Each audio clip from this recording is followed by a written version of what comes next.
Парламентарии Коми совместно со специалистами Министерства сельского хозяйства и рыбного промысла обсудили вопросы развития аквакультуры в республике. Само официальное понятие аквакультуры в России появилось только в этом году с принятием соответствующего федерального закона. Впрочем, вопросами рыбного воспроизводства в нашем регионе специалисты озабочены уже не первый год. Любовь Лапина расскажет подробности. К 2020 году в Коми производство товарной рыбы увеличится почти в 2 раза. Чтобы добиться такого результата, ежегодно республика готова вкладывать в развитие аквакультуры по 28 миллионов рублей. К слову, вопросами рыбного хозяйства в нашем регионе правительство озаботилось еще в 2003 году. Тогда в Коми начала реализовываться программа о развитии рыбного хозяйства. В 2003 году у нас было зарегистрировано всего лишь 3 организации, которые занимались рыболовством. При этом отсутствовали предприятия, занимающиеся разведением рыбы. А в этом году на территории республики осуществляет промышленное рыболовство 53 юридических лица индивидуальных предпринимателей. Ну, конечно, это не значит, что мы с вами, взрослые люди, понимаем, что с 3 до 53 выросло. Понятно, что многие были в тени, сейчас они вышли из тени, но это тоже очень важно.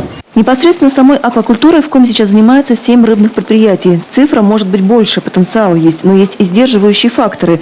2 серьезные проблемы – отсутствие научного сопровождения рыбоводных хозяйств, эффективных технологий и снижение инвестиционной привлекательности. И для первой, и для второй проблемы у сельскохозяйственных чиновников уже сегодня есть решение. Так, в Коми необходимо открыть центр по воспроизводству рыбных запасов. О том, что без искусственных способов восстановления сегодня не обойтись, говорят все специалисты. Вот я где-то справочку читал, значит, довоенные, послевоенные рыболовецкие артели, которые работали на реке Вычегда, в их уловах сиговы составляли до 40%, представляете? А сегодня сига-то попробуйте поймать на Вычегде. Вот. То есть изменился и породный состав рыбы, много стало мелкой, сорной рыбы, вот. А хорошей, качественной рыбы, вот, ее гораздо меньше. И расчеты, и сама база под этот центр в Коми уже есть. Проектно-сметная документация готова. Последние 5 лет все упиралось исключительно в вопрос финансирования. Брать этот вопрос на себя федерация не желала, а потому республиканские власти искали альтернативный источник средств.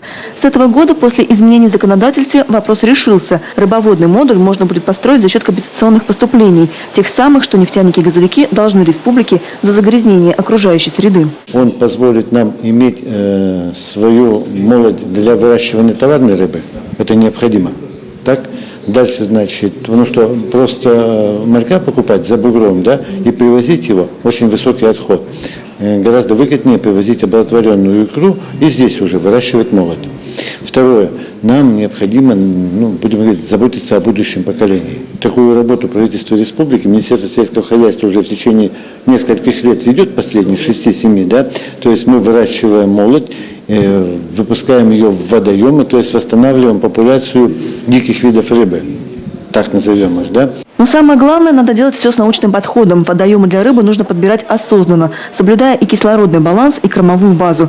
К слову о кормах – это еще один болезненный вопрос. Сегодня стоимость 1 килограмма комбикорма – 80 рублей. Это почти половина от себестоимости. Минсельхоз Коми предлагает правительству ввести новую форму поддержки – специальные субсидии. На эти цели в 2015-м Коми может потратить примерно 13 миллионов рублей. Любовь Лапина, Владимир Шишкунас, телеканал Юрган.